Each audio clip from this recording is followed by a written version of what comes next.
తేల ప్రార్థన. ఆ! ఆ! జై గురుదేవ. ఓం గురుర్బ్రహ్మ గురుర్విష్ణు గురుర్దేవో మహేశ్వర గురు సాక్షాత్ పరబ్రహ్మ తస్మై శ్రీ గురవే నమః. గురవే సర్వలోకానాం భిషజే భవరోగిణాం నిధయే సర్వవిద్యానాం శ్రీ దక్షిణామూర్తయే నమః. బృహద్వాసిష్ట సిద్ధాంతం పూర్ణబోధోపదేశిక వెంకటేశ్వర యోగీంద్రం సద్గురుభ్యో నమో నమః.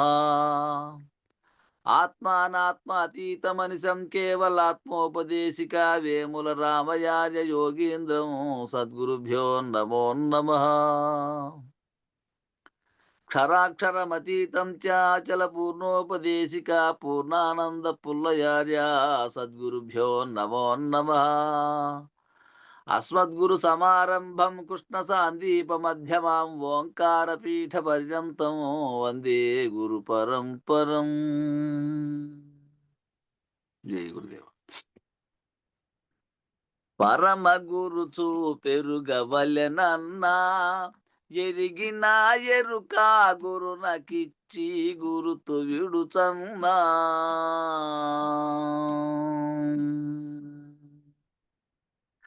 ఎరుక మరపుల నెరుక లేదని ఎరుక నిరతము లేని పూర్ణము సరణి ద్వాదశి మర్మ మెరిగి ఎరుక లేదను మరువకను నిజ పరమ గురు చూపెరుగవలెనన్నా ఎరిగిన ఎరుక గురునకిచ్చి గురుతు విడుచన్నా.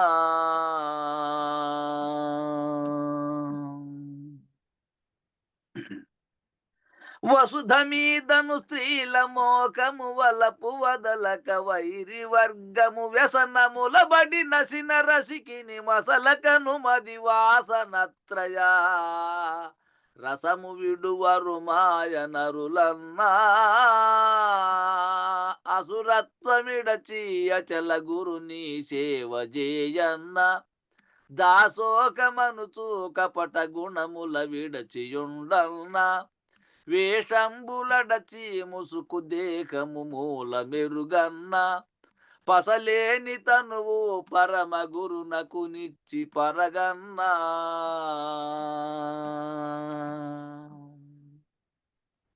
విసువు జందక గురుని కృపతో ఎరుక పూర్ణముగాంచిపోయిన వసుధయుండును ఎండమావులవలెను లేకను మళ్ళీ రాదిల పరమ గురు చూపెరుగవలెనన్నా ఎరిగిన ఎరుక గురునకిచ్చి గురుతు విడుచన్నా.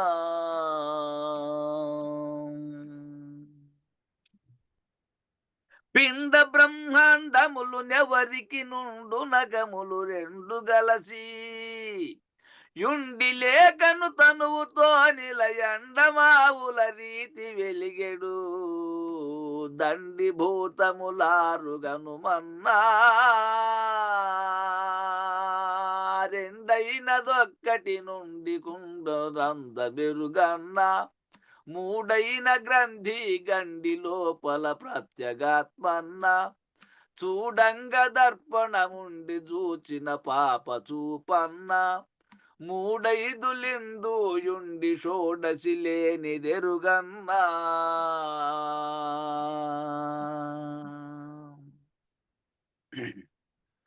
నిండు ద్వాదశి మూడు నాల్గుల దండి పూర్ణము నెదుటగాంచిన పండు వెన్నెల ఎరుకలేని ఖండాఖండము గాని గోప్యము పరమ గురు చూపెరుగవలెనన్న ఎరిగిన ఎరుక గురునకిచ్చి గురుతు విడుచన్నా.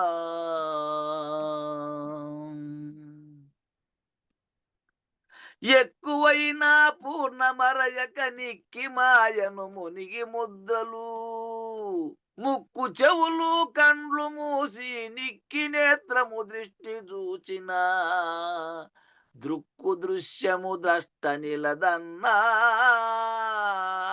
ఇక్కించి నిలుపాబోకయుండునే ప్రాణమిది అన్న నిక్కంబు తెలియా నెక్కువెందుకు మనములేమన్నా. లోకంబులేని చొక్కమైనది పూర్ణ మెరుగన్న మేల్కాంచి ఉన్నానొక్కటై నన్ను లేకపోవన్నా.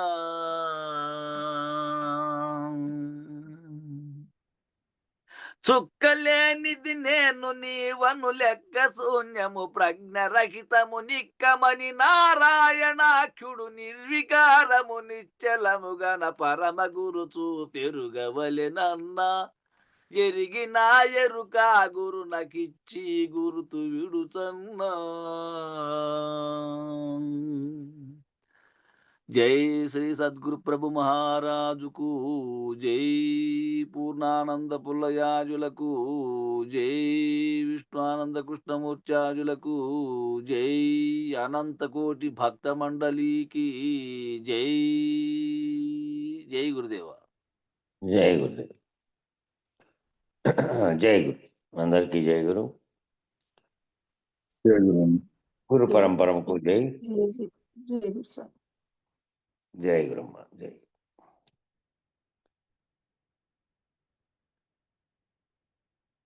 కాబట్టి నిన్న చెప్పినటువంటి నిర్వాణ షట్కంలో ఏ మనసుతో కూడినటువంటి శివస్వరూపమైనటువంటి నేను అనేది ఎట్లుంది అంటే, మనసుతో కూడినటువంటి అంతరేంద్రియములు అనేటివి నేను కాదు, జ్ఞానేంద్రియములు కూడా నేను కాదు, పంచభూతాలైనటువంటివి కూడా నేను కాదు. నేను ఎవరిని అంటే చిదానంద రూపం, శివోహం శివోహం. చిదానంద రూపంలో ఉండేటువంటి శివుని నేను. నామరూపాత్మకంగాను పంచతన్మాత్రల చేత తెలియబడుతున్న దానిగాను ఉన్నది కాదు. ఏదైతే గుర్తెరిగే చైతన్యంగా ఉంది, ఆ చైతన్యానికి కలిగిస్తోందో, వెలుగును కల్పిస్తోందో, ప్రకాశం కలిగిస్తోందో ఆ ఆత్మస్వరూపుడుగా ఉన్నవాని నేను. ఆ ఆత్మస్వరూపుడుగా ఉండి ఆ స్థితి యందు నీ తెలివి నిలబడి ఉండాలి. ఆ స్థితిలో నుంచి దిగిరాకుండా నిలబడి ఉండగలిగినటువంటి స్థితి ఉండాలి. అది నిర్వాణం అంటే అన్నాడు. నిర్వాణం చెంది ఉండడం అంటే ఆ స్థితిలో నిలబడి నేను ఆత్మస్వరూపంగా ఉన్నటువంటి చిదానంద రూపమైనటువంటి శివుని నేనే అనేటువంటి స్థితిలో నుంచి దిగిరాకుండా నిలబడగలగాలి. ఎవరైతే పంచభూతాత్మకమైనటువంటి పంచభూతములు ఏర్పడక ముందు ఉన్న స్థితి యందు చలనరహితంగా స్థిరంగా నిలబడి ఉన్నారో వాడు నిర్వాణమును కలిగిన వాడు. ఆ నిర్వాణ స్థితి యొక్క ఔన్నత్యం అది. ఎవరైతే పంచభూతాలైనటువంటి వాటిని ఏర్పడక ముందున్న స్థితిలో, ఆ ముందున్న స్థితిలో నువ్వు ఏడుండవు లేవు. ఆ అఖండ ఎరుకనే ఓంకారం ఏర్పడడానికి ముందున్న దాంట్లో అవ్యక్తంగా ఉన్న స్థితిలో ఉన్న దాంట్లో జీవులు జగత్తుగా ఏర్పడక ముందు ఏ స్థితి ఉందో ఆ స్థితిలో ఏమీ లేదు. ఏ కదలిక, చలనమే లేదు. చలనరహితమైనటువంటి స్థితిలో ఉంది. అప్పుడు చలనాలకు కారణమైన సంకల్పం పుట్టి అదే మూలం లేకుండా గుర్తిరిగే ఎరుకలా పరిణమించి దాంతోనే సర్వము సంకల్పాలైనవి. కాబట్టి ఎవరు నిలబడి ఉన్నారో ఆ స్థితిని కలిగి ఉన్నవారు, ఆ స్థితిగా స్థిరంగా నిలబడి ఉన్నవారు ఎవరైతే ఉన్నారో వారు నిర్వాణమును కలిగిన వాడు. నిర్వాణం యొక్క స్థితి యొక్క ఔన్నత్యం అది. కాబట్టి ఆ నిర్వాణ స్థితిలో ఉండేవానికి ఆత్మసాక్షాత్కార జ్ఞానము లభిస్తుంది. ఆ స్థితిని పొందకుండా, ఆ స్థితిలోకి రాకుండా, నీ స్వరూపాన్ని నేనెవరనే నీ స్వరూపాన్ని గుర్తెరగకుండా ఎంతకాలం చూసినా, ఎంతకాలం చదివినా నీ స్వరూపాన్ని నేనెవరనే దాన్ని గుర్తెరగకుండా ఉంటే ఆత్మస్వరూప జ్ఞానం ఎట్లొస్తుంది? రాదు. కాబట్టి ఆ నిర్వాణ స్థితిని పొందకుండా పొందలేరు. కాబట్టి బుద్ధుడు ఏమన్నాడంటే ప్రతి ఒక్కరూ నిర్వాణ ప్రజ్ఞను పొందాలి అన్నాడు. ఆ నిర్వాణ స్థితిని ప్రతి ఒక్కరు పొందాలి అన్నాడు. ఆయన పొందడం అంటే ఆయన బోధి వృక్షం కింద నిర్వాణ ప్రజ్ఞను పొందాడు. జ్ఞానోదయం అయింది. జ్ఞానోదయం అయిన తర్వాత ఏం చేశాడు? అన్నిటినీ విరమించాడు. నిర్వాణం అంటే విరమించబడమా అండి అని అడిగాడు శిష్యుడు. ఇక్కడ సాధకుడు అడిగాడు. సాధకుడు అడిగితే గురువు చెబుతాడు, నిర్వాణం అంటే ఇదిగో వీటన్నిటినీ దాటడం. ఈ అన్నిటి ఏమిటి? వీటి స్పృహ ఎక్కడా తెలియకుండా ఉండడం. ఈ స్పృహ అంటే గుర్తు. దీనిలో గుర్తు ఎక్కడా కూడా తగలకుండా ఉండడం. ఈ చెబుతున్న వాటి అన్నిటి యందు స్పృహ లేక ఉండడం. ఇంతకుముందు జగత్తుగా పరిణమించడానికి కారణమైన కాటి నుంచి జగత్తుగా పరిణమించి జీవులుగా ఏర్పడి దృశ్యంతో ప్రపంచంతో తాదాత్మ్యం చెంది ఇన్నాళ్ళు ఏది ఉందని అనుకుంటున్నావో నీ చిన్నప్పటి నుంచి ఆటలాడేది మొదలుపెట్టినప్పటి నుంచి ఇంత వయసు వచ్చే వరకు జీవితాంతం చేసినటువంటివన్నీ వ్యవహార క్రమంలో జరిగినవి. చేసినప్పటికీ అవన్నీ నిజానికి లేనివే, ఓ కలలో జరిగినట్టు జరిగినాయని. అవన్నీ నేను కాదు, అవన్నీ నాలో నా చేత పని చేయిస్తున్నటువంటిది ఒకటి ఉంది నాలోనే. నా చేతనే అది అధిష్టానంగా ఉండి దాని యొక్క ప్రేరణ చేత అది కదలకుండా అదేమీ చేయకుండా ఉంటే ఇదేమీ కాదు. కాబట్టి దాని స్థితిలో నేను ఉండాలి అని అంటే, ఆ నిర్వాణ ప్రజ్ఞను పొందాలంటే ఇవన్నిటిని విరమించాలి. నిర్వాణం అంటే ఇదిగో అన్నిటిని దాటడం, అన్నిటినీ దాటడం. ఎప్పుడైతే ఏ స్థితుల్లో మనం ఉన్నామో వాటిని దాటి ఉండాలి. నీలో ఉన్నటువంటి అంతరంగిక నువ్వు ఉన్నటువంటి జ్ఞాత ఎక్కడుండాలి అంటే ఈ వ్యవహారమైనటువంటి శరీరం అనే పనిముట్టును కలిగి ఉన్నప్పటికీ దానితో తాదాత్మ్యం చెంది దాని చేత తెలియబడి, చూడబడి, స్పర్శించబడి, అనుభవించబడి, వ్యవహరించబడి ఇన్ని రకాలు చేస్తున్నటువంటిదంతా శరీరం అనే పనిముట్టు. దాంట్లో అధిష్టానంగా ఉన్న నేను ఆత్మస్వరూపంగా ఉండి దీంతో పనిచేస్తూ ఉన్నాను. కాబట్టి దీనికి సంబంధించినవన్నీ దాటిన స్థితిలో నేను ఉండాలి. దీన్నన్నింటినీ దాటిన స్థితిలో, జగత్తుకు సంబంధించినవన్నీ దాటిన స్థితిలో ఉంటే ఆ నిర్వాణ స్థితిలో నుంచి కూడా కదలని స్థితిలో అచల స్థితిలోకి పోవాలంటే వీటన్నింటినీ దాటి ముందు నువ్వు ఆత్మస్వరూపుడిగా స్థిరపడాలి. చిదానంద రూపుడుగా స్థిరపడాలి. శివోహం శివోహం, చిదానంద రూపుడే శివుడు. ఆ శివుని నేనే, నాలో ఉన్నటువంటి ఆ శివతత్వం ఏంది అంటే అదేననేది నిర్ణయం కావాలి. కాబట్టి ఏం చెబుతున్నాడు? ఇవన్నీ దాటాలి అంటే ఈ చెబుతున్న వాటి అన్నిటి యందు స్పృహ లేక ఉండడం. ఈ చెబుతున్న వాటి అన్నిట్లోనూ ఏ స్పృహ ఏవైతే చెప్పారో ఈ తెలియబడేటివి, ఇందాక తెలియబడేటివి పంచ తన్మాత్రల చేత తెలియబడేటివి, అంతరంగంగా విషయ వాసనల చేత తెలియబడేటివి, అవన్నీ నేను కాదనేటువంటి వాటి అన్నిటి యందు స్పృహ లేకుండా ఉండడమే నిర్వాణం. దానికి వ్యాఖ్య ఇచ్చారు కింద. ఈ నిర్వాణ షట్కంలో భగవాన్ శంకరాచార్యుల వారు తాను పొందినటువంటి ఆత్మానుభవాన్ని వివరిస్తున్నారు. మొదటి 3 పాదాలలో ఆత్మ ఏది కాదో వివరించి చివరి పాదంలో ఆత్మ అంటే ఏమిటో ధృవీకరించారు. మన అంతరంగంలో ఉపకరణాలు అవి నిర్వహించే పనులను బట్టి 4 విధాలుగా విభజించబడినాయి. కాబట్టి ఏది ఆత్మ ఏది అనాత్మ అనేటువంటి దాంట్లో ఓ శ్లోకం చెప్పింటే ఆయన శంకరాచార్యులు వారు మొదటి 3 పాదాలలో ఏది ఆత్మ కాదో చెప్పారు. మళ్ళీ ఏది ఆత్మ అవునో అది 4వ పాదంలో చెప్పారు. కాబట్టి దాంట్లో ఏమిటి 4 రకాలుగా వివరించబడి ఈ వ్యాఖ్యానంలో ఆ నిర్వహించే పనులను బట్టి 4 విధాలుగా విభజించబడినాయి. ఆలోచించేది, ఊహించేది మనస్సు, వివేచన చేసేది, నిర్ణయించేదేమో బుద్ధి, కర్మ చేసేది, అనుభవించేది, నేనే అని భ్రమపడేది అహంకారం.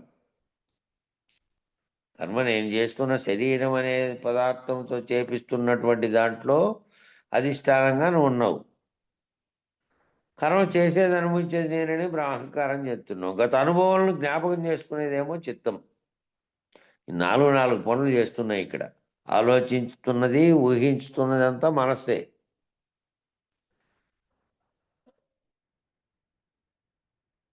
వివేచన ఏది ఆలోచన చేసిందో, ఏ సంకల్పం నీలో కలిగిందో, ఏది నీలో ఆలోచన కలగడానికి కారణమైనదో దాన్ని మళ్ళీ విశ్లేషిస్తున్నది ఏంది, ఇది సరైందా కాదా అని నిర్ణయిస్తున్నటువంటిది ఏది అంటే బుద్ధి. కాబట్టి కర్మ చేసేది, అనుభవించేది, ఆ కర్మ ఏ పని ఏమిటితో చేస్తున్నావు, తెలివితోనే చేస్తున్నావు. నీ కర్మలు చేయడం అంటే పనులు చేయడం, ఏ పనన్నా చేయనేది, మంచిది చెడ్డది సర్వము చేస్తున్నటువంటి కర్మలన్నీ కూడా చేసేది, అనుభవించేది ఎవరు అంటే నేనే అని భ్రమపడేది. కర్మలు చేసేది, అనుభవించేది నేనే అని భ్రమపడేది అంతా ఏమిటంటే అహంకారం. నేనని తోస్తున్నటువంటి నేననే దానికి ఆపాదించుకుందే ఈ కర్మలన్నీ నేను చేస్తున్నా అని నేనని నీలో పలుకుతున్న అహంకారం అనుకుంటోంది. కర్తృత్వాన్ని నీకు ఆపాదించుకొని చేస్తున్నానని అనుకుంటోంది. చేయడానికి తగినటువంటి ప్రేరణ అంతా మనసు, బుద్ధి, చిత్తం, అహంకారం ఈ 4 అంతరంగంలోకి పనిచేయడానికి అసలు ఆత్మస్వరూపంగా ఉన్న దాని నుంచి ప్రకాశం రాకపోతే ఇది పనిచేయలేదు. వచ్చింది. వస్తే నేననే భ్రమ చేత, నేననే అహంకారం ఉద్భవించడం చేత నేను చేస్తున్నాను ఈ కర్మనని తనకు ఆపాదించుకుంది. గత అనుభవాలను జ్ఞాపకం ఏది పెట్టుకుంటోంది అంటే చిత్తం అనేది పెట్టుకుంటోంది. కాబట్టి 5 జ్ఞానేంద్రియములు, శ్రోత్రము, చక్షువులు, త్వక్, ఘ్రాణము, జిహ్వలు. శ్రోత్రం అంటే వినేటివి, చక్షువులు అంటే చూసేటివి, త్వక్ అంటే చర్మము, దాంతో స్పర్శ తెలుసుకుంటోంది. ఘ్రాణం అంటే వాసన చూడడము, నాలుక రుచి చూడడం అనేటువంటి పనులు చేస్తూ ఉన్నప్పటికీ ఈ అంశాలన్నీ కూడా ఇవన్నీ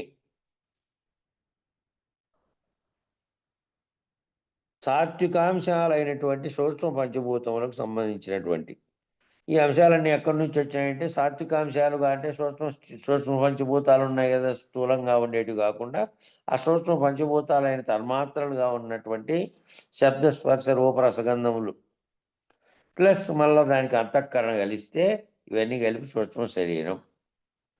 ఈ సూక్ష్మ శరీరం నిజమైన ఆత్మ కాదు కనుక పూర్తిగా నిషేధించబడింది. ఈ సూక్ష్మ శరీరంగా ఉండే నిజమైన ఆత్మ కాదు. దానికి ప్రేరణ కలిగించేకి ఆత్మ ప్రకాశంగా ఉన్నది. దానికి ప్రేరణ కలిగిస్తేనే అది పనిచేస్తుంది. నిజమైనటువంటి తాను ప్రకాశిస్తూ అన్నిటి చివరి వరకు సూక్ష్మ శరీరాన్ని కూడా ప్రకాశింపజేస్తూ తాను మాత్రం దేని చేత ప్రకాశింపబడకుండా ఉండేదే ఆత్మ అని స్పష్టంగా తెలుస్తుంది. కాబట్టి తాను ప్రకాశిస్తూ ఆత్మ ప్రకాశం తాను ప్రకాశిస్తోంది కానీ తాను దీంట్లోకి ఏమిట్లోకి కూడా సంగమించట్లే. సూక్ష్మ శరీరంతో సహా స్థూల శరీరాన్ని సూక్ష్మ శరీరంగా ఉండే అంతరంగ చతుష్టయము ఏదైతే తన్మాత్రల రహితంగా సూక్ష్మ శరీరం అనేది ఉందో, తన్మాత్రలతో కూడి తన్మాత్రల యొక్క సూక్ష్మ రూపాన్ని కూడి ఉందో దాంతో సహా అన్నిటి పనిచేయించడానికి అసలైన కారణంగా ప్రకాశిస్తున్నది ఏది అంటే ఆత్మ అనేది ప్రకాశిస్తూ ఉంది. దేని చేత ప్రకాశింపజేస్తూ తాను మాత్రం దేని చేత ప్రకాశింపబడకుండా దేని చేత దాన్ని ప్రకాశింపబడలే. సృష్టికి కారణమైనటువంటి ఆత్మగా ఉన్న దాంట్లో నుంచి మొదలైనటువంటి ఈ సంకల్పం మొదటిగా అవ్యక్తంగా ఉన్నది వ్యక్తమై సంకల్పిస్తే దాని చేత తన్మాత్రలు స్థూల రూపం ధరించి ఏర్పడినటువంటి ప్రకృతిగా ప్రపంచంగా ఏర్పడిన తర్వాత వాటిలో ఉన్నటువంటి సూర్యుడు వెలగడం కానీ, చంద్రుడి మీద మళ్ళీ ప్రతిబింబ చైతన్యం పడడం కానీ, మళ్ళీ జీవులు ఉత్పత్తి అయి సర్వలోకానికి వ్యవహారికంగా ప్రకాశం కలగడానికి కానీ, వీటన్నిటికీ కూడా దాని ప్రకాశమే. ఇవన్నీ కూడా స్వయం ప్రకాశకంగా ఇవేమీ లేవు సూర్యుడితో సహా. ఆ సూర్యుడు కూడా ప్రకాశించాలంటే దానికి ఒక చైతన్య ప్రకాశం ఉండాలి. పరమాత్మ ప్రకాశం చేతనే అది ప్రకాశిస్తోంది, సూర్య చంద్రాదులతో సహా సర్వము. కాబట్టి అన్నిటిని ప్రకాశింపజేయడానికి కారణ వస్తువుగా ఆత్మ ఉంది. జగత్తు ఏర్పడక ముందున్నటువంటి ఏ అవ్యక్తంలోంచి బ్రహ్మం అని చెప్పుకుంటున్నామో ఆ బ్రహ్మం ఆత్మగానే ఉంది. దాంట్లో నుంచే సర్వం ఏర్పడిన స్థితి ఉంది. అదేమి దీంట్లో సంగమించలే. అదే ప్రకాశం దీనిలో కలగజేస్తోంది కానీ దానికి ప్రకాశింపజేయడానికి ఏ ప్రకాశము పనిచేయలే. అది ప్రకాశము కావడానికి కారణమైనది ఏంటి అంటే మూలం లేని గుర్తు తిరిగే ఎరుక. ఆ మూలం లేకనే ఎలా వచ్చి దాన్ని ప్రకాశింపజేయడానికి వ్యక్తపరిచిందో అవ్యక్త స్థితిలో నుంచి దానికి ఏదీ లేదు. దాన్ని ప్రకాశింపజేసేది ఏమీ లేదు. దాని చేత మాత్రమే సర్వం ప్రకాశింపబడుతుంది అనేది స్పష్టంగా తెలుస్తుంది. మరి గురువు చెబుతున్నాడు, ఇప్పుడు మనం దీన్ని బట్టి ఏం తెలుసుకున్నాం? మనం ఏ సూక్ష్మ శరీరం చేత అయితే నీ స్థూల శరీరం నడపబడుతోందో ఆ సూక్ష్మ శరీరమును ప్రకాశింపజేసేటువంటిదే ఆత్మ. నీ స్థూల శరీరం నడవడానికి కారణమైనది ఏ సూక్ష్మ శరీరమో ఆ సూక్ష్మ శరీరాన్ని ప్రకాశింపజేస్తున్నటువంటి, చైతన్యపరుస్తున్నటువంటి దానికి దానికి అది లేకుండా, దాని ప్రకాశం లేకుండా అది కదలనే కదలదు. అది ఆత్మ. ఆ ప్రకాశమే గనక లేకపోతే ఈ సూక్ష్మ శరీరం కూడా కదలదు. సూక్ష్మ శరీరం కదలకపోతే అసలు స్థూల శరీరం అసలే కదలదు.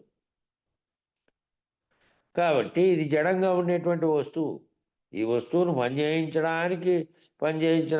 పనిచేస్తున్నటువంటి అంతరంగంగా ఉండే మనసు, బుద్ధి, చిత్తం, అహంకారం అనేటువంటి అంతరంగము దీనికి ప్రేరణ కలిగిస్తుంటే దానికి కూడా ప్రకాశం కలగజేస్తున్న స్థితిలో ఆత్మ ఉంది. ఆత్మ మాత్రం దేని చేత ప్రకాశింపబడదు. దాని చేత ఉత్పన్నమైనటువంటి సకల జగత్తులో ప్రకాశం కలగడానికి కారణం అదే తప్ప అది దేని చేత ప్రకాశింపబడలేదు, సంగమించబడలే. నీవు ఏమనుకుంటున్నావంటే నేననే దానితో నీకు ఆపాదించుకుంటున్నావు. జరుగుతున్న క్రియలన్నీ అక్కడ జరుగుతుంటే నాకు ఆపాదించుకొని నేననేటువంటి అహంకారం ప్రవేశించి అందులో ఇది చేస్తుంది దీనంతటిని. కాబట్టి దీన్ని బట్టి ఏం తెలుసుకున్నామంటే ఏ సూక్ష్మ శరీరం చేతైతే నీ స్థూల శరీరం నడపబడుతుందో, ఏ సూక్ష్మ శరీరం నీలో ఉండి దాని చేత ప్రకాశింపబడి దాని చేత నడపబడుతుందో ఆ సూక్ష్మ శరీరాన్ని కూడా ప్రకాశింపజేసేది ఆ ఆత్మ ప్రకాశమే కనుక, లేకపోతే ఈ సూక్ష్మ శరీరం కూడా కదలదు. కాబట్టి నేను అనే చైతన్యం, నేననే ఆత్మ సాక్షి ప్రకాశ స్వరూపం ఏదైతే ఉన్నదో దాని ప్రకాశం చేతనే మనస్సు, బుద్ధి, చిత్తం, అహంకారం అనేటువంటి ఇదంతా నడుస్తుంది. ఊహించేది, ఆలోచించేది, విచారణ చేసి నిర్ణయించేది నేననేటువంటి కర్తృత్వాభిమానం కలిగినటువంటిది. వీటన్నిటి యొక్క జ్ఞాపకశీలత, వీటన్నిటి యొక్క జ్ఞాపకాలన్నీ మనలోనే ఉన్నాయా లేదా? ఈ జ్ఞాపకాలన్నీ మనలోనే స్మృతి రూపంలో ఉన్నాయి. ఆ స్మృతి జ్ఞానం, ఆ స్మృతులుగా మనలో ఏర్పడుతున్నటువంటి చిత్తం. ఆ చిత్తం ఏమిటిది అంటే ఆ మనలో ఏ రూపంలో జ్ఞాపకాలుగా దాగి ఉందో ఆ జ్ఞాపకాలు లేకపోతే ఎక్కడి నుంచి వచ్చినాయి, ఎట్లా గుర్తొచ్చినాయి? లేదంటే ప్రతిరోజు ప్రళయంగా ఉన్నటువంటి రాత్రి నిద్రపోయావు, సర్వప్రపంచం తెలియబడదు, పక్కన ఏం జరుగుతుందో తెలియబడదు, మళ్ళీ లేచే వరకు ఏం జరిగింది తెలియదు. అప్పటి వరకు ఉన్నటువంటి అంతకుముందు వ్యవహారం చేసినటువంటివన్నీ నువ్వు పుట్టినప్పటి నుంచి నీ వ్యవహారం అంతా ఏమిటిగా ఉందంటే స్మృతులుగా ఉంది, స్మృతి గుర్తుగా ఉంది. ఆ గుర్తు ఏదైతే ఏ స్మృతిగా ఉందో అదే చిత్తం. ఆ చిత్తంలో గుర్తులుగా ఉన్నాయి అవన్నీ. మళ్ళీ మెలకు వస్తానే మళ్ళీ అవన్నీ గుర్తొచ్చినాయి. కాబట్టి నీకు గుర్తుండేటువంటి సమస్తము కూడా చిత్తంలో నిలబడిపోతుంది. నీ చిత్తంలో పేర్కొంటోంది అదంతా. నీ పుట్టినప్పటి నుంచి వ్యవహారం చేస్తున్న సర్వజ్ఞాపకాలు దాంట్లో పేరుకుపోతున్నాయి, దాంట్లో నిలబడిపోతుంది. ఆ చిత్తమే తదుపరి ఉపాధికి కూడా పనిచేసింది. మళ్ళా ఉపాధి, శరీరం అనే ఉపాధికి కూడా ఇప్పుడుండే ఉపాధే కాదు, మళ్ళీ ఉపాధి పొందడానికి కూడా కారణమైన వస్తువు అయింది అది. దాంట్లో ఈ స్మృతులన్నీ గుర్తుపెట్టుకొని అవే నేనని దానితో తాదాత్మ్యం చెంది వ్యవహారం చేస్తుంది. కాబట్టి దానితో కర్మ చేయడం, దాని యొక్క కర్మ ఫలితాలు అనుభవించడానికి మళ్ళీ ఉపాధిని ధరించుకుంటూ ఉంటుంది. కాబట్టి ఆ చిత్తమే తదుపరి ఉపాధికి కూడా కారణమవుతుంది. దీంట్లో ఏనైతే బలంగా పడిపోయినాయా అంటే వాటిని బట్టి నీ ఉపాధులన్నీ నిర్ణయం అవుతున్నాయి. కాబట్టి దీంట్లో ఏవైతే బలంగా పడిపోయినాయో, ఏవైతే బలంగా నీలో ముద్ర పడిపోయినాయో ఆ చిత్తంలో, ఆ బలంగా ముద్ర పడిపోయినవే దాన్ని బట్టి ఏవి ముద్రపడినాయో దాన్ని బట్టి మళ్ళీ నువ్వు రాబోయే ఉపాధి ధరించుకోవడానికి కారణమవుతుంది. ఆ చిత్తంలో ఏవైతే నీలో బలపడిపోయినాయో ఆ బలపడిపోయినటువంటి సంకల్పాల చేత ఆ బలపడిపోయినటువంటి దాంతోనే ఆ బలపడిపోయినటువంటి చిత్తంతో అది చేస్తున్నావు కాబట్టి తదుపరి ఉపాధికి విత్తనంగా పెట్టుకుంటూ ఉన్నావు అందులో ఈ గుర్తులన్నీ. కాబట్టి ఆ స్మృతి జ్ఞానంగా ఉండి బలపడిపోయినవి ఏవైతే నీలో ఉన్నాయో అవన్నీ పోతే తప్ప అవన్నీ ఇక్కడనే లేకుండా అయిపోయినటువంటి స్థితిలో కలగాలి. ఏవేవైతే నీ జ్ఞాపకాలుగా, స్మృతులుగా, అలవాట్లుగా, విషయాలుగా నీలోకెక్కి కూర్చున్నాయో వాటన్నిటిని విరమింపజేసుకొని నిర్వాణ స్థితిలో ఆత్మస్వరూపుడుగా నువ్వు ఉంటేనే అవతలకి నీవు దాటుకునేకి వీలవుతుంది. లేదైతే ఇది వీక్కొస్తుంది, మళ్ళీ శరీరాన్ని తగిలిస్తుంది ఖచ్చితంగా. కాబట్టి వాసనాపూర్వకంగా ఉన్నటువంటి పోయే స్థితి రావాలి. ఆ పోయేటివి గురువాక్యం విన్న తర్వాత, గురువాక్యం యొక్క అంతరార్థం తెలిసిన తర్వాత నువ్వు ఆ విధమైనటువంటి వ్యావహారిక జీవితంలో కూడా నువ్వు ఆ విధంగా ప్రవర్తించకపోతే ఆ విని దాన్ని చేసుకున్నప్పటికీ అదేం కాదు. కాబట్టి నువ్వు నిర్వాణ స్థితిలోకి ముందు పోవాలి. ఆ స్థితిలోకి పోయి ఈ జ్ఞాపకాలుగా నిలబడిపోతున్న నీలో బలమైన ముద్ర వేసి ఎక్కడైతే నిలబడిపోతున్నాయో అవి బలపడకుండా చేసుకోవాల్సిన అవసరం ఉంది. కాబట్టి అందుకే చిత్తవృత్తి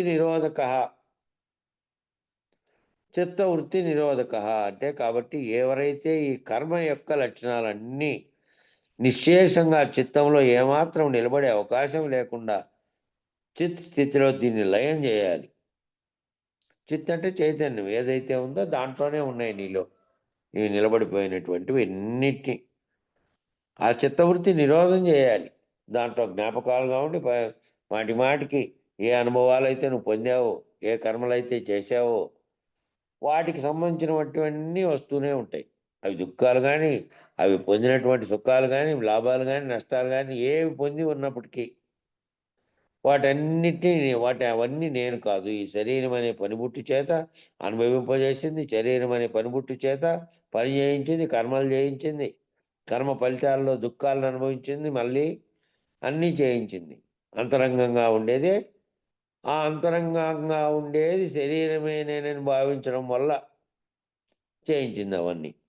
ఆత్మగా ఉన్నది సాక్షి స్వరూపంగా ఉంటే కనుక ఆత్మస్వరూపం సాక్షిగా ఉండి వీటితో తాదాత్మ్యం చెందకుండా ఉండి ఈ అంతరంగంలో ఏదైతే నువ్వు భావిస్తున్నావో ఇది నేను కాదు, ఇవన్నీ పొందుతున్నటువంటి తన్మాత్రల చేత ఏదైతే పొందుతున్నానో అదంతా నేను కాదనేటువంటి నిర్ణయానికి వస్తే చిత్తవృత్తి నిరోధక అంటే చిత్తవృత్తిలో ఉండేటువంటి లక్షణమే అది వ్యవహరించడం మనసుగా, అది బుద్ధిగా విశ్లేషించుకోవడం, వ్యవహారికంలో చేస్తున్నటువంటి సర్వ పనులు నేను చేస్తున్నానని అనుకోవడం, కర్తృత్వాన్ని పెట్టుకోవడం, ఆ కర్తృత్వం వల్ల మళ్ళీ కర్మ ఫలితాలు రావడం, అట్లా సైకిల్ లాగా అవి తిరుగుతూనే అట్లే ఉంది, మళ్ళీ జన్మలు పొందడం. కాబట్టి చిత్తవృత్తి నిరోధక అంటే, కాబట్టి ఎవరైతే కర్మ యొక్క లక్షణాన్ని నిశ్శేషంగా చిత్తంలో ఏమాత్రం నిలబడే అవకాశం లేకుండా చిత్ స్థితిలో దీన్ని లయం చేయాలి. చిత్ అంటే ఆ చైతన్యాన్ని, ఈ చిత్తాన్ని పట్టుకెళ్ళి చైతన్య స్థితిలో లయం చేస్తేనే ఆత్మానుభూతి సాధ్యం. ఈ చిత్తవృత్తితో ఏదైతే వ్యవహారం చేస్తుందో నిత్యం, ఆ చిత్తవృత్తులు నిరోధించగలగాలంటే పనులు చేస్తున్నప్పుడు జాగ్రత్త అవస్థలో వ్యవహారం అన్నీ చేస్తున్నాం, ఏవేవో పనులు చేస్తూ ఉన్నాం. నీకు సంబంధించినవి, శరీరానికి సంబంధించినవి, వ్యవహారానికి సంబంధించినవి, లోకానికి సంబంధించినవి అవన్నీ చేస్తున్నావు కదా మెలకువలో. చేస్తూ ఉన్నప్పటికీ చేస్తున్న దానికి నేను కర్తగా ఉన్నాననేటువంటి కర్తృత్వ భావన లేదు. ఇవన్నీ వ్యవహారికంగా చేయబడడానికి కారణమైనది ఆ శరీరాన్ని నేను నియమించిన ఈ వ్యవహారాలన్నీ చేయడానికి. ఈ వ్యవహారాలు చేయడానికి శరీరం అనేది నియమించుకొని శరీరం అనే దాంతో చేస్తుంది. అంతరంగ చతుష్టయానికి ఏ ప్రకాశం కలిగింది? ఆత్మ ప్రకాశం చేత అంతరంగ చతుష్టయం కదిలి అదే ఆ చిత్తం రూపంలో కదిలి చేపిస్తోంది. పాత జ్ఞాపకాలు మళ్ళీ వాటిని బట్టి కొత్తగా చేయవలసినటువంటి పనులు, ఆ కర్మలు. కాబట్టి ఆ చిత్తాన్ని పట్టుకెళ్ళి చిత్తంలో నేనని ఏదైతే చేస్తున్నానని భావిస్తోందో దాన్ని తీసేయి. దాన్ని ఆత్మస్వరూపంగా సాక్షిత్వ రూపంలో పెట్టుకొని ఈ చేస్తున్న దానిని గమనిస్తూ ఈ చేస్తున్నది సంకల్పించి చేస్తోంది. ఆ సంకల్పించినప్పుడు ఇది చేయదగిందా కాదా అది ఒకటి. తర్వాత చేస్తున్నది నేను కాదు,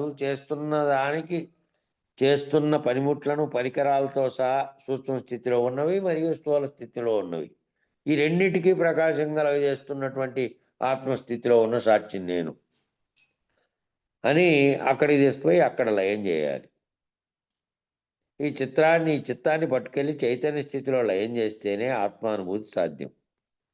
ఈ చిత్తం ఏదైతే వ్యవహరిస్తుందో దీన్ని తీసుకెళ్ళి చైతన్య స్థితిలో లయం చేస్తే చైతన్యం ఆత్మస్వరూపం నుంచి వస్తుంది. అది సూక్ష్మ స్థూల శరీరాలు రెండు కూడా దాని పనిముట్లుగా ఉన్నాయి. దాని ప్రకాశం లేనిదే ఇది లేదు అని దాంట్లో లయం చేస్తే ఆత్మానుభూతి, నేను ఆత్మస్వరూపంగా ఉన్నదాన్ని, చేస్తున్న చర్యలతో నాకే సంబంధం లేదు, చేస్తున్న వ్యవహారంతో నాకు సంబంధం లేదు, నేను కర్తను కాదు, కర్తగా ఉన్నటువంటి సర్వవ్యాప్తమైనటువంటి చైతన్యం ఏదైతే ఉందో అది దాని ప్రకాశం చేత ఇది పనిముట్టుగా పనిచేస్తుంది అంతే. కాబట్టి ఆ స్థితిలో దీన్ని లయం చేస్తే ఆ చిత్తం పట్టుకెళ్ళి అక్కడ లయమైతే ఆ చిత్తాన్ని పట్టుకెళ్ళి చైతన్య సృష్టిలో లయం చేస్తేనే ఆత్మానుభూతి అనేది సాధ్యం. అలాంటి ఆత్మస్వరూపమే నేను. చైతన్య స్థితిలో ఈ చిత్తము లేదు. చైతన్యం చేత ప్రకాశింపబడి ఏ పనిముట్టుగా ఉన్నవి కదిలాయో, మనసు బుద్ధి చిత్తం అహంకారంగా కదిలి శరీరాన్ని ఉపయోగించుకొని పనిచేస్తున్నాయో అవి ఇంకా పైకెళ్లితే ఆ ఆత్మస్వరూపంగా ఉన్న దాంట్లో ఇవన్నీ లేవు. ఎప్పుడైతే దాని ప్రేరణతో పనిచేయడం అనేది కింద మనసు ఆ సూక్ష్మ శరీరం పనిచేయడం మొదలుపెట్టిందో దాన్ని బట్టి స్థూల శరీరం కూడా కదిలింది. కాబట్టి చైతన్య స్వరూపంగా ఉన్న దాంట్లో లేదు ఇది. అటువంటి స్థితిలో ఉన్న వాడే ఆత్మస్వరూపుడు. చైతన్య స్థితిలో మాత్రమే లయమై అక్కడే ఉండి కిందికి దిగొచ్చి కింద చేస్తున్నటువంటి సూక్ష్మ స్థూల శరీరాలు రెండు దాని ప్రకాశం చేత పనిచేస్తున్నాయి. దాంతో నేను తాదాత్మ్యం చెందును, నేననేటువంటి కర్తృత్వాన్ని దానికి పెట్టకుండా ఉండి ఆ స్థితిలో నిలబడి ఉన్నవాడు ఆత్మస్వరూపుడుగా ఉన్నటువంటి స్థితిలో ఉన్నాడు. కాబట్టి సూక్ష్మ శరీరం కాదు నేను. అట్లాగే పంచభూతాలు వాటి యొక్క లక్షణాలు, శబ్ద స్పర్శ రూప రసగంధములు వాటి యొక్క ఇంద్రియాలు, జ్ఞానేంద్రియాలు వాటి యొక్క మనసు బుద్ధి చిత్తం అహంకారం అంతఃకరణ అన్నీ కలిపితే సూక్ష్మ శరీరము. ఈ సూక్ష్మ శరీరం మొత్తం ప్రకాశించే ఆధారంగా దాని ఆధారంగానే పనిచేస్తుంది. ఆ ప్రకాశం ఎటువంటిదట అంటే తనకు అన్యమైనటువంటి వాటన్నిటినీ ప్రకాశింపజేస్తుంది. ఆ ప్రకాశం ఏమిటి అంటే తనకు అన్యమైనటువంటివన్నీ ప్రకాశింపజేస్తుంది. ప్రకాశింపజేసి జగత్తుగా పరిణమించిన దాన్నంతటినీ ప్రకాశింపజేస్తుంది. లోపల ఉన్నటువంటి సూక్ష్మ శరీరంగా ఉన్నదాన్ని అదే ప్రకాశింపజేస్తుంది. అన్నిటినీ ప్రకాశింపజేస్తుంది. దాన్ని ఎవరు ప్రకాశింపజేయట్లే. కాబట్టి అన్నిటినీ ప్రకాశింపజేసేది ఏదైతే ఉందో అది నేననేటువంటి ఆత్మగా ఉంది. కాబట్టి ఈ నేనుగా ఉన్నటువంటి శరీరంతో సూక్ష్మ స్థూల శరీరాలతో తాదాత్మ్యం చెంది ప్రకాశం చెందేది కాదు, వీటన్నిటికీ కారణమైంది. కాబట్టి తనను తాను చేసుకుంటుంది తప్ప అన్యం కాదు. కాబట్టి అన్యంగా వస్తువు అనే తోచేకి అన్య వస్తువు లేదు. నేను తనకు తానుగా ప్రకాశింపజేసుకుంటున్నటువంటి ఆత్మగా ఉన్నటువంటి దాన్ని, ఆ స్వరూపాన్ని, దాన్ని ప్రకాశింపజేసేది లేదు. నేను స్వయంగా ప్రకాశింపజేసుకున్నటువంటి ఆత్మగా ఉన్నా.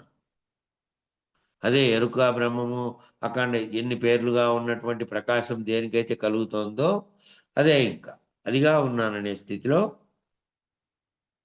అన్యమైనటువంటిది లేదు. ఇంకా అన్యమైనటువంటి వాటిని ప్రకాశింపజేస్తున్న దానికి కారణం ఇదే.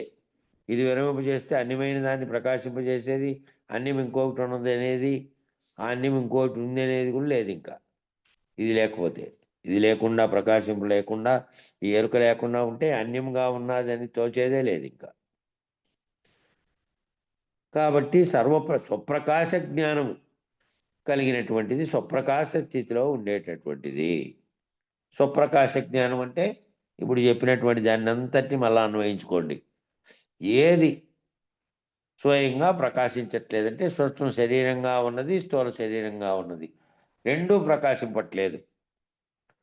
ఆత్మస్వరూపంగా ఉన్నదే స్వయంగా ప్రకాశిస్తోంది. అది అక్కడేమో పరమాత్మగా ప్రకాశించి సర్వ జగత్తుగా ఉన్నటువంటి పంచభూతాత్మకమైన వాటి యందు ప్రకాశాన్ని నింపింది.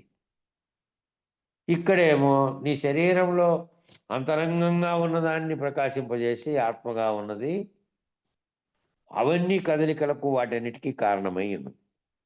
కాబట్టి అక్కడ అఖండంగా ఉన్నది, ఇక్కడ ఖండాఖండములుగా అయినది, అంతా కూడా ఒక్కటే. అది స్వయంగా ప్రకాశిస్తోంది. దానిని ఎవరూ ప్రకాశింపజేయట్లే. దాని ప్రకాశంతోనే ఈ సూక్ష్మ స్థూల శరీరాలు పనిచేస్తున్నాయి అనే స్థితిలో నిలబడినటువంటి, సాక్షిత్వ స్థితిలో నిలబడినటువంటి ఎవరైతే నిలబడినారో ఆ నిలబడినటువంటి స్వప్రకాశ స్థితిలో ఉన్నటువంటి వారే ఆత్మస్వరూపాన్ని ఎవరైతే గ్రహించగలుగుతున్నారో ఆ స్థితిలో ఆ నిర్వాణ స్థితియే శీఘ్రమైనటువంటిది, శ్రేష్టమైనటువంటిది. దాన్ని అందుకోమని చెప్తున్నారు. ఆ నిర్వాణ స్థితిని అందుకోమని ఎందుకు చెప్తున్నారంటే ఆ నిర్వాణ స్థితిలో ఉంటే తప్ప నీకంటే అన్యంగా ఉన్నదాన్ని అంతటినీ, ఇంకా అన్యం అనేది తోచకుండా ఉన్నటువంటి ఒక్కటే ఉన్నది. సర్వ జగత్తంతా కలిపి, విశ్వమంతా కలిపి ఒక్కటిగా ఉందంతే. ఆ ఒక్కటి ఆత్మస్వరూపంగా ఉన్నది. దాని యొక్క ప్రకాశం చేతే సర్వ జగత్తుతో సహా అన్నీ వచ్చినాయి. దాన్ని విరమింపజేస్తే అది ఏది దీనికి ప్రకాశం కలగజేసి మళ్ళీ ఈ చిత్తంలో అవన్నీ పేర్కొని పోయి చేసినటువంటి పనులు చేయబోయేటివి, దాంట్లో ఉన్న విషయాలు ఇవన్నీ ఆ చిత్తంలో నుంచి లయం చేయకుండా ఉంటే అదే కారణమైనటువంటి బీజంగా ఉండి మళ్ళీ జన్మకు కారణం కలిగేసినటువంటి మళ్ళీ ఉపాధి ధరించేటువంటి స్థితిలోకి పోతుంది. కాబట్టి ఆత్మస్వరూపాన్ని ఎవరైతే గ్రహించగలుగుతున్నారో ఆ నిర్వాణ స్థితియే శ్రేష్టమైనటువంటిది. దానిని అందుకోమని చెప్తున్నారు. ముందు ఆ నిర్వాణ స్థితి లేకపోతే దాని నుంచి మళ్ళీ ఉపాధి ధరించే కారణమైన దాన్ని పోగొట్టుకోవచ్చు. కాబట్టి వ్యాఖ్య ఏంటంటే అటువంటప్పుడు నిజమైన ఆత్మ ఏది, అసలైన నేనెవరు అని భగవాన్ శంకర్ల వారికి ప్రశ్న ఉదయించింది. శంకరాచార్యుల వారికి ఉదయించింది ప్రశ్న ఏంటంటే నిజమైన ఆత్మ ఏది, అసలైనటువంటి నేనెవరు అని శంకర్ల వారికి ప్రశ్న ఉదయించింది. నా స్వరూపం శుద్ధ చైతన్య స్వరూపం, పరమానంద స్వరూపం. ప్రతి వస్తువులకు ఆధారభూతంగా ఉన్నటువంటి సత్స్వరూపుణ్ణి నేను శివస్వరూపుడును, మంగళాస్వరూపుడును. ఈ శ్లోకములు నిరంతరము శ్రద్ధగా స్ఫూర్తిగా మననం చేయవలసినటువంటి మనసు అట్లా చేస్తే నిరంతర భావనలో ఏముంటుంది? నేనెవరిని అంటే నిజమైన ఆత్మగా ఉన్నటువంటిది, శుద్ధ స్వరూపంగా శుద్ధ చైతన్యంగా ఉన్నటువంటి శుద్ధ చైతన్య స్వరూపమే నేను. అంటే అంతరంగంతో కలిపి సూక్ష్మస్థూల శరీరాలతో తాయాత్మ్యం చెందకుండా వీటికి ప్రకాశం ఇచ్చి పైన ఏదైతే ఉన్నదో అన్నిటికీ ప్రకాశం కలగజేసినటువంటి శుద్ధ చైతన్య స్వరూపం నేను. పరమ ఆనంద స్వరూపం నేను. పరమానందం అంటే అదే. ఆ పరమానంద స్వరూపంలో ఉన్నదాన్ని నేను. ప్రతి వస్తువుకు ఆధారభూతంగా ఉన్న సత్స్వరూపుడు నేను. ప్రతి ఒక్కదానికి ప్రతి వస్తువుకు ఆధారభూతంగా ఉన్నటువంటి ఆ సత్స్వరూపం ఏది అంటే అది నేనే. ఆ వస్తువులన్నిటికీ దానికి సొంతంగా ఉనికే లేదు. ఆ వస్తువులను గుర్తించడానికి ఆ వస్తువులకు ఉన్నటువంటి వాటన్నిటికీ ప్రకాశం కలగజేసింది ఇదేను. ఈ శ్లోకాలను నిరంతరము శ్రద్ధగా ఎవరైతే పఠిస్తూ మననం చేసుకుంటూ ఉంటారో వాళ్ళ మధ్యలో నేనేమిటి అంటే ముందు నాకు తోచాల్సింది ఏంటంటే ఈ సర్వమునకు ప్రకాశం కలగజేసేటటువంటి ఆత్మస్వరూపంగా ప్రకాశం కలగజేసేటటువంటిది నేనే. అది నేనేను. ఆ నేనేనేటువంటి శుద్ధ చైతన్య స్వరూపంగా ఉండేటువంటి ఆత్మ. కాబట్టి నిమ్మలంగా ఏమవుతుంది? అది నిరంతరము ఆ భావనతో మననం చేస్తున్నందువల్ల ఆ మననములో ఏం నిలిచిపోతుందంటే మనసు నెమ్మదిగా నిశ్చల స్థితికి చేరుకుంటుంది. మనసులో ఇతరత్రా వచ్చేటువంటి నిరంతరం ఏవైతే వస్తున్నాయో అవి నిశ్చల స్థితికి చేరుకోవడానికి కారణమవుతుంది. ఆ నిశ్చల స్థితికి చేరుకుంటే నిశ్చల స్థితిలో ఏమవుతుంది? నేను మాటికి వచ్చేటువంటి నిన్ను కదిలింపజేస్తున్నటువంటి ఇవన్నీ తగ్గుతూ వస్తాయి. తగ్గుతున్న మనసు నిశ్చలం అయితే తప్ప, ఆ నిశ్చల స్థితిని పొందితే తప్ప మళ్ళీ ఎవరు కూడా దాన్ని అందుకునే స్థితిలోకి పోరు. ఎందుకంటే ఇది కదలికలు కలగజేసినంత కాలం, ఇది సృష్టించుకుని అన్నిటినీ తనకు ఆపాదించుకొని ఆ విధమైనటువంటి కర్మలు చేసినంత కాలం పోదు. కాబట్టి మనసు నెమ్మలంగా ముందు నిశ్చల స్థితికి చేరుకుని శుద్ధ శుద్ధ స్థితిలో ఉన్నటువంటి నేను ఆత్మస్వరూపుణ్ణి అని చెప్పండి. అంతకుముందు పైన చెప్పినటువంటి శ్లోకాల్లోటివి నిరంతరము అవి ఎందుకు అనుకోమన్నారంటే నేను శివానంద రూపాన్ని, శివోహం శివోహం, ఆ ఆనంద స్వరూపుణ్ణైనటువంటి వారి నేను, ఆ ఆనంద స్వరూపుణ్ణైనటువంటి నేను ఆ స్వరూపంలో నిలబడిపోయే కోసం, మాటి మాటికి నీ గుర్తొచ్చే కోసం, మళ్ళీ నీ మనసు దిగిరాకుండా ఉండే కోసం చెప్పారు అది. కాబట్టి ఎప్పుడు అనుకుంటూ ఉండంగా ఏమవుతుందంటే ఈ చెదరడానికి కారణమైపోయినటువంటి మనసు చెదరడానికి అనేక పరిపరిగా చెదరడానికి కారణమైనటువంటిది దాంట్లోకి పో.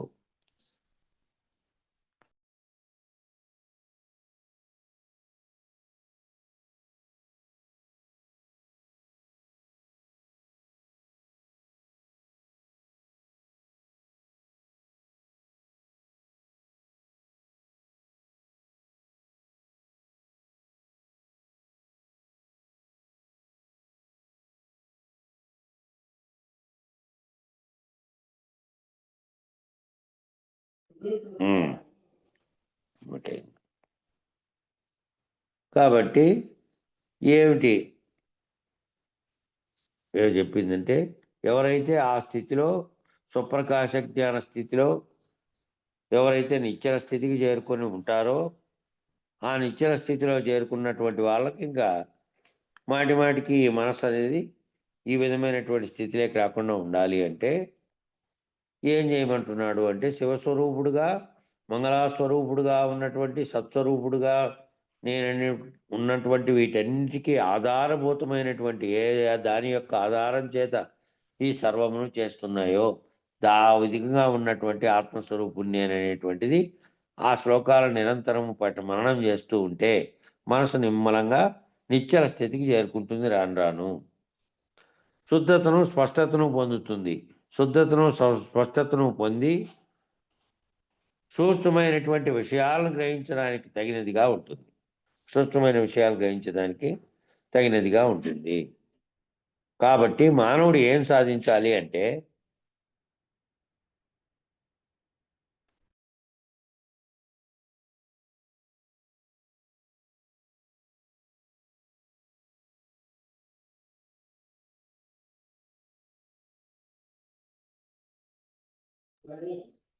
అయ్యా అన్ని శబ్దాలు ఇట్లా చేసుకుంటాను ఊరికే పైకి పోయినా సరిపోయి.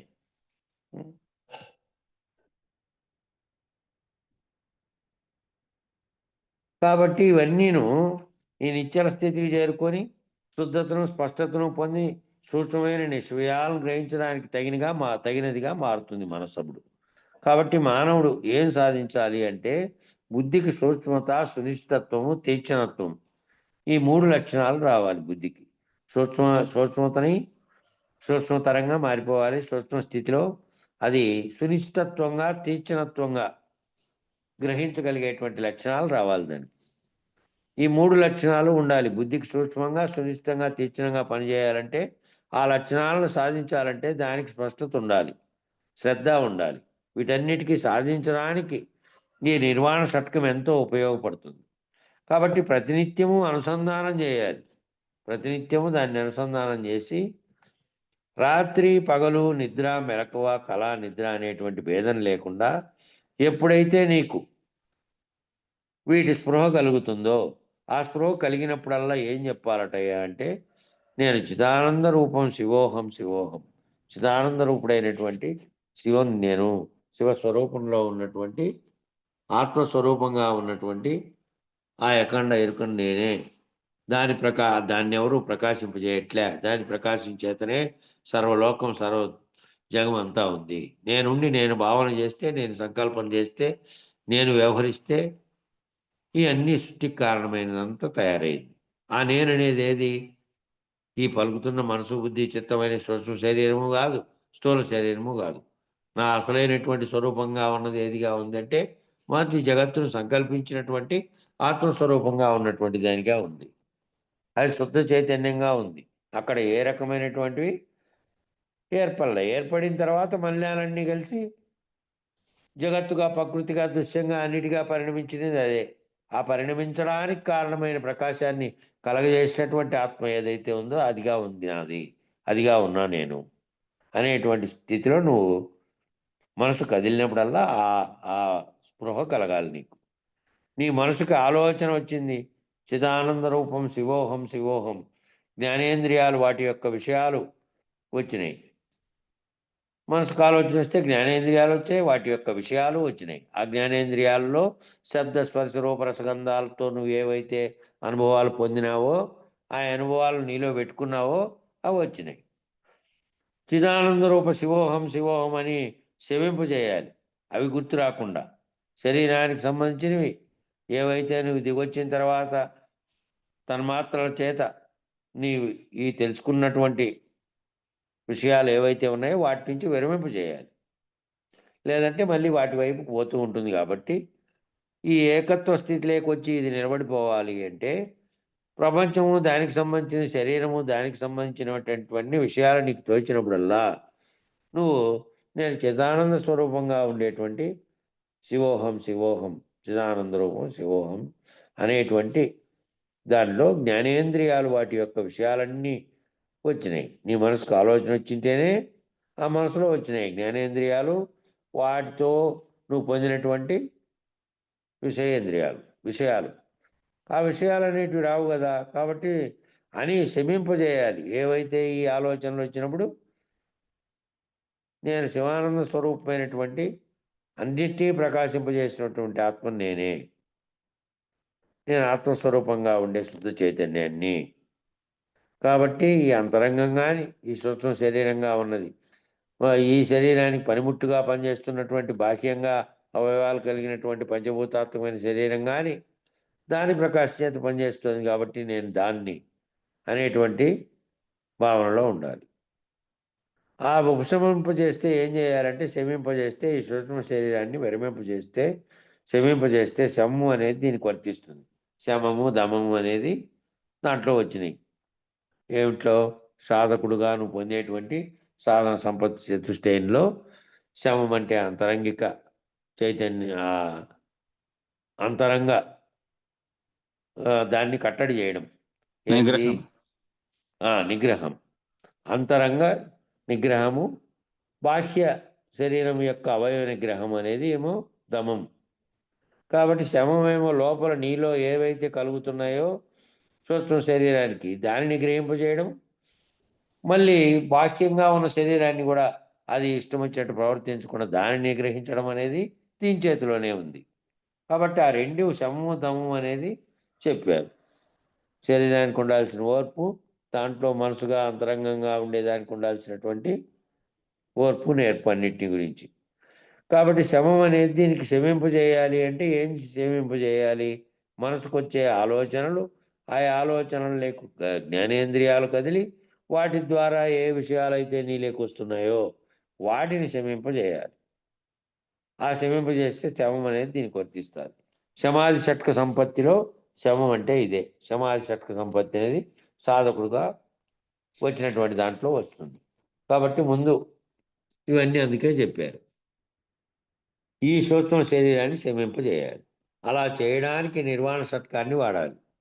ఆ సూక్ష్మ శరీరాన్ని శమింపజేయడానికి ఏం చేయాలంటే నిర్వాణ షట్కాన్ని వాడాలంటే అలా చేయడం ద్వారా నువ్వు శుద్ధ చైతన్య స్వరూపుడు అని, పరమానంద స్వరూపుడు అనే నిర్ణయం నీకు కలుగుతుంది.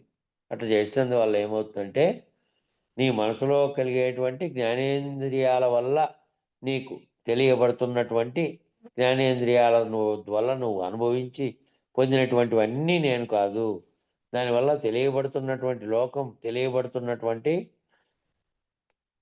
బాహ్యంగా కనబడే దృశ్య జగత్తు, ఈ అన్నిటికీ ప్రకాశం ఏదైతే కలగజేస్తుందో అది నేను అనే స్థితిలో నిలబడాలి.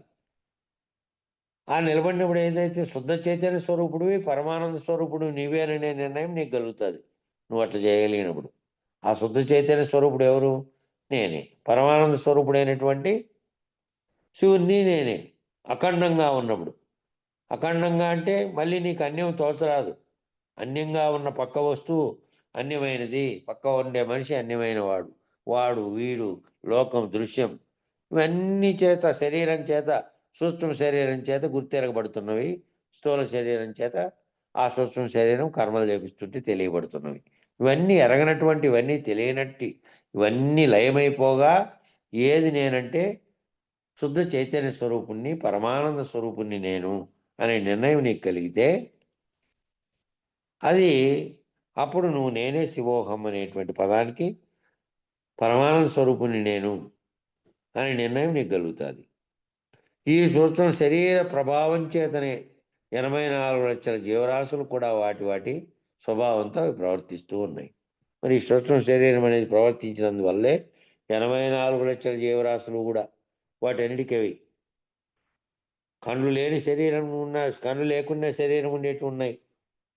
ఎర్ర ఉంది, ఎర్ర కళ్ళు లేవు, తలకాయ సపరేట్గా లేదు, కడుపు సపరేట్గా లేదు, కేవలం చర్మం దాని యొక్క స్పర్శ ఆధారంగా పనిచేస్తోంది, ఆహారం గ్రహిస్తోంది, విసర్జిస్తోంది, 2 పనులు చేస్తోంది. 2 ముక్కలుగా చేస్తే ఆ 2 ముక్కలు మళ్ళీ ఆహారం స్వీకరిస్తున్నాయి, విసర్జిస్తున్నాయి. 2గా కూడా జీవిస్తుంది. 3 చేస్తే 3గా జీవిస్తుంది, కట్ చేసినా కూడా. దేనికది అట్లా దేని యొక్క ఏ జీవి ఏ రకంగా ఉండేది, సూక్ష్మ శరీరంగా ఏకణ జీవిగా ఉంది అది, ఆ ఎర్ర అనేది. అక్కడి నుంచి ఏదన్నా తీసుకో, ఇంకా చీమ దగ్గర నుంచి అన్నీ కూడా వాటి వాటి సూక్ష్మ చైతన్యం ముందు పనిచేస్తుంటేనే వ్యవహారం చేస్తున్నాయి. కానీ వాటన్నిటికీ ఈ విశ్లేషణ జ్ఞానం మానవునికి మాత్రమే ఉంది. కాబట్టి అక్కడ సూక్ష్మ స్థితిలో ఉన్నటువంటి ఒక చిన్న బ్యాక్టీరియా దగ్గర నుంచి బ్రహ్మాండానికి కారణమైనటువంటి వస్తువు దాకా విచారించగలిగి విశ్లేషించగలిగేటువంటి చైతన్యం మానవునికే ఉంది. కాబట్టి 84 లక్షల జీవరాశులు కూడా వాటి వాటి స్వభావంతో ప్రవర్తిస్తున్నాయి. కాబట్టి నువ్వే కాదు, 84 లక్షల జీవరాశులకు కూడా స్థూల శరీరంగా ఒకటి ఉంది, లోపల మా తెలివి అనే ఒకటి సూక్ష్మ శరీరం కూడా ఉన్నాయి. కాబట్టే అవన్నీ ఆ తెలివితోనే వ్యవహరిస్తూ ఉన్నాయి. కాబట్టి అవి కూడా వాటి వాటి స్వభావంతో ప్రవర్తించడానికి కారణం ఏంటంటే ఆ సూక్ష్మ శరీరమే కారణం. వాటి వాటి స్వభావం ఏముంటే ఆ స్వభావంతోనే ప్రవర్తిస్తున్నాయి అవి. ఆ సూక్ష్మ శరీరమే కారణం. ఆ కారణ వస్తువుతో ఏం చేశాడో ఆ కారణ వస్తువుతో చేసిన దాన్నే కర్మ అంటారు. ఆ కర్మతో వచ్చిన ఫలితమే మళ్ళీ రాబోయేటువంటి ఉపాధులకు కారణమై ఉంటుంది. కాబట్టి మానవుడైన వాడికి ఒక్కడికే ఈ సూక్ష్మ శరీరాన్ని శమింపజేయగలిగే శక్తి ఉంది. మానవునికి మాత్రమే ఈ సూక్ష్మ శరీరాన్ని శమింపజేయగలిగే శక్తి ఉంది. ఓ తపస్సులో ధ్యానంలో కూర్చున్నటువంటి వాడు బాహ్య శరీరాన్ని ఏమో కట్టడిగా ఓ చోట పెట్టాడు.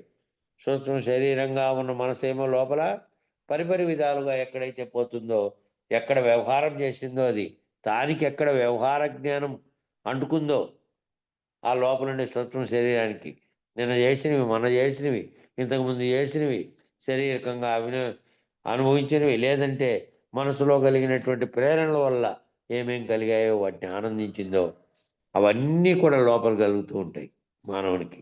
అవన్నీ లోపల కలుగుతూ ఉంటాయి. కాబట్టి వాటిని లోపల కూడా నియంత్రించి బాహ్యంగా ఉన్న దానితో తాయాత్మ్యం చేయగల శక్తి మానవునికి మాత్రమే ఉంది.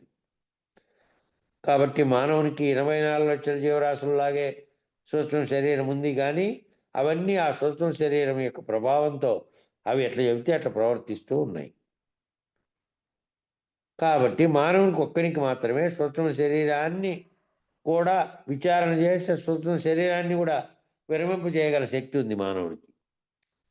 అవి చేసినట్టు అవి చెప్పినట్టు సూక్ష్మ శరీరం చెప్పినట్లల్లా అట్టే నడవాలనేది దానికి వేరే మార్గం తెలదు. వాటికి జీవునికి మాత్రమే, మానవునికి మాత్రమే సూక్ష్మ శరీరాన్ని కూడా లయింపజేయగలిగి అదుపు చేయగలిగేటువంటి శక్తి ఉంది.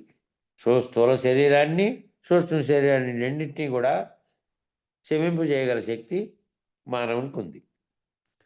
కాబట్టి ఈ వాటి వాటి స్వభావంతో ప్రవర్తిస్తున్నాయి అవన్నీ.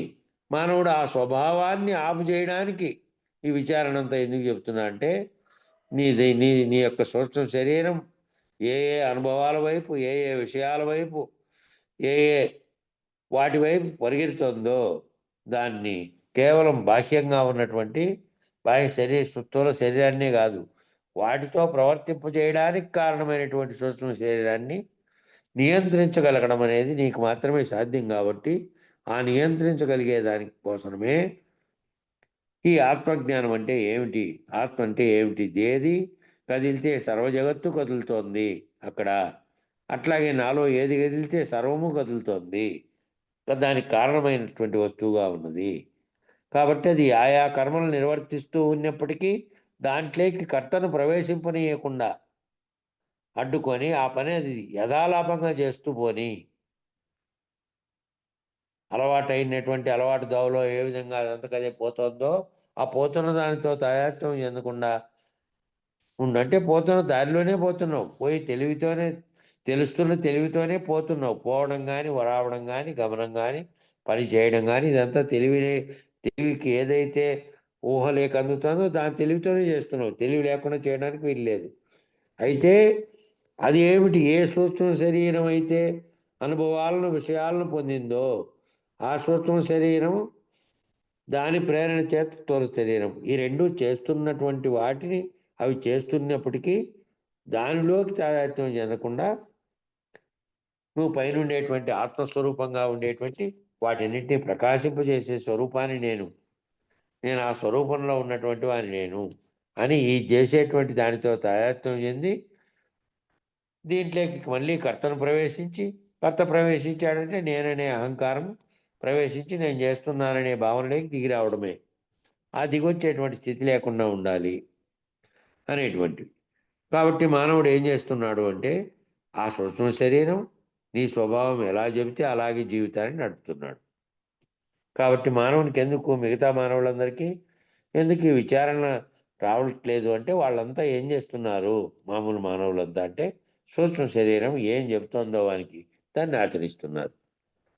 అది ఏం చేయమంటే అది దాని ప్రకారం మనం కూడా దాని ప్రకారం సూక్ష్మ శరీరంలో కదలికల వల్లే మనం కూడా వ్యవహరిస్తున్నాం. కాకపోతే మనము దాని స్వభావాన్ని విచారణ చేస్తున్నాం, దాని స్వభావం ఎటువంటిది అని విచారణ చేస్తున్నాం, దాని నుంచి విరమింపజేసే ప్రయత్నం చేస్తున్నాం. ఎవరైతే ఈ గురుపాదం గురుపాదం బట్టి విచారణలోకి వచ్చారో వాళ్ళు చేస్తున్న పని ఏందయ్యా, వాళ్ళకి మరి తెలియదా? వాళ్ళు ఏమన్నా రాళ్ళు తింటున్నారా, వాళ్ళు అన్నమే తింటున్నారు, వాళ్ళు మిగతా పనులన్నీ అవన్నీ అంటే ఏం చేస్తున్నారు, ఏమిటి తేడా? మరి అవి అదే చేస్తున్నాయి. చీమలు, పురుగులు, జంతువులన్నీ అవే పనిచేస్తున్నాయి. మిగతా మానవులంతా కూడా అవే పనిచేస్తున్నాయి. బోధలో వచ్చిన వాళ్ళు కూడా అదే పని చేస్తున్నారు కదా. అంటే వీళ్ళు ఏం చేస్తున్నారంటే వాళ్ళు స్వభావం ఎట్లా చెబితే అట్లా పోతున్నారు. మామూలు జీవులుగా ఉన్నటువంటి ఆ జీవులలాగే ఎవరు ఆ జంతువులు, పురుగులు, చీమలు అవన్నీ స్వభావరీత్యా ఎట్లా పోతున్నాయో జగత్తులో ఉండే మిగతా మనుషులు కూడా స్వభావరీత్యా పోతున్నారు. వాళ్ళ స్వభావం రీత్యా వాళ్ళ స్వభావం ఎట్లుంటే ఎట్లా పోతున్నారు. నేను ఈ పని చేయాలి, నేను ఇది తయారు చేసుకోవాలి, నేను ఇది కట్టాలి, నేను అది తీసేయాలి, నేను ఏం పని చేయాలో ఆ నిర్ణయించుకొని జగత్తుకు అనుగుణంగా పనిచేస్తున్నాడు వాడు.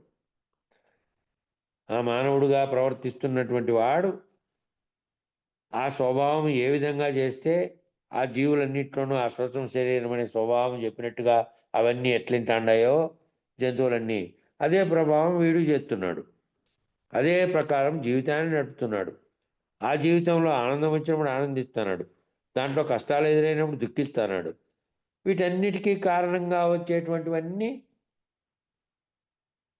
దాన్ని తెలుసుకొని ఆ కారణంగా వస్తున్న దాన్ని ఏమిటనేటువంటి విచారణ చేసి ఆ సుఖదుఖాలకు ప్రభావితం కాకుండా చేస్తున్న పనులు చేస్తున్నప్పటికీ దానితో తాదాత్మ్యం చెందకుండా ఉండడానికి నీ అసలు స్వరూపంగా ఉన్నటువంటి ఈ స్వభావరీత్యా వచ్చిన దానితో తాదాత్మ్యం చెందకుండా ఆ స్వభావరీత్యా వచ్చిన దానికి వేరుగా ఉన్నటువంటి శుద్ధ చైతన్యంగా ఉండడానికి నేను ఆత్మస్వరూపంగా ఉన్నటువంటి వాణ్ణి, శరీరం నేననేటువంటి ఈ భావం కలగడం వల్లనే ఈ సూక్ష్మ శరీరం చెప్పినట్టుగా స్వభావరీత్యా నేను ప్రవర్తించడం వల్లనే ఇదంతా అవుతుంది అని అన్నావు. కాబట్టి నీ స్వభావం ఎలా చెబితే అలాగే జీవితాన్ని నడుపుతూ ఉంటే ఏమవుతుంది, ఆ స్పీడ్ వచ్చేసిందంటే ఇక తట్టుకోలేవు. శరీరం ప్రవర్తిస్తే అట్లా వస్తే దానికంతా స్పీడ్ వచ్చేస్తుంది. ఇప్పుడు ఉండే జగత్తులో అన్నిటి పట్ల నిమిషం కూడా టైం లేనటువంటి స్పీడ్ ఎందుకు వచ్చింది అంటే స్వభావరీత్యా ప్రవర్తించేదాన్ని బట్టి వచ్చింది. వస్తువులు పెరిగే కొద్దీ, వాటి వినియోగం పెరిగే కొద్దీ, ఆలోచనలు పెరిగే కొద్దీ స్పీడ్ మయమైపోయింది జీవితమే. ఆ స్పీడ్కి ఇంక తట్టుకోలేని స్థితి వస్తుంది రాను రాను. ఆ స్పీడ్ వచ్చేసిందంటే ఇంక తట్టుకోలేవు. కాబట్టి విరమింపజేసేది నేర్చుకోలేకపోతే శరీరం యొక్క స్వభావం ప్రకారం ప్రవర్తిస్తే దానికి స్పీడ్ వచ్చేస్తుంది. ఇక తట్టుకోలేవు, పట్టుకోలేవు. దాన్ని పట్టుకొని కూడా పట్టుకోలేవు, పోతుంది ఇంక అది ఇష్టం వచ్చిన రీతిలో. కాబట్టి మాట్లాడడం మొదలు పెట్టామంటే ఆ మాటకు వెనక ముందు ఆలోచన చేసి ఇది మాట్లాడవచ్చా, మాట్లాడకూడదా అనేటువంటి వాక్ సంయమనం దగ్గర మొదలు కావాలి. ముందు మాటకాడ మొదలైతేనే మిగతాటువంటి ప్రవర్తనలోకి వస్తాయి. ఊరికే మాట్లాడేది మొదలు పెట్టామంటే యమ స్పీడ్తో పోవడం కాదు. ఈ మాట్లాడేది అది మంచిదే, నేనేం మాట్లాడుతున్నా అని ముందు వెనక ఆలోచన చేయాలి. ఇది మాట్లాడవచ్చా, ఈ మాట ఇది మాట్లాడకూడదా అనే వాక్ సంయమనంతో మొదలు కావాలి. సమయం సరిపోయింది. ఇక రేపు అక్కడి నుంచి 3 రకాలైన పద్ధతులు ఉంటాయి వాక్ సమయంలో. వాక్కును నియంత్రించేది, మాటను నియంత్రించేది ఎట్లా అనే దానికి 3 రకాలైనటువంటి కారణాలు, పద్ధతులు చెప్పాడు. అవి రేపు చెప్పుకుందాం. టైం సరిపోయింది. మంగళం చెప్పండి. నిర్వికారాయ సకల నిత్యముక్తిదాయకాయ నిర్గుణాయ నిర్మలాయ నిత్యమంగళం సగుణ నిర్గుణ రహితాయ సంకల్పవర్జితం సత్తు చిత్తు సమసిపోయే శత్రు సంహారణాయ వత్తి లేని దీపము నీగిస్తూ మంగళం చేష్టలన్నీ ఉడిగిపోయే చేసేదేమి లేకపోయే శేషమ్మ మనసు మీలు చేరే మంగళం పరిపూర్ణాయ సకల భవ్య దివ్య రూపాయ పరశురామాయ సీతారామ మంగళం నిర్వికారాయ సకల నిత్యముక్తిదాయకాయ నిర్గుణాయ నిర్మలాయ నిత్యమంగళం మంగళం గురుదేవాయ మహనీయ గుణాత్మనే సర్వలోక శరణ్యాయ సాధురూపాయ మంగళం. జై శ్రీ సద్గురు ప్రభు మహారాజుకు జై. పూర్ణానంద పుల్లయాజులకు జై. కృష్ణమూర్త్యాజులకు జై. అంతకోటి భక్త మండలికి జై. జై గురుదేవా. జై గురు.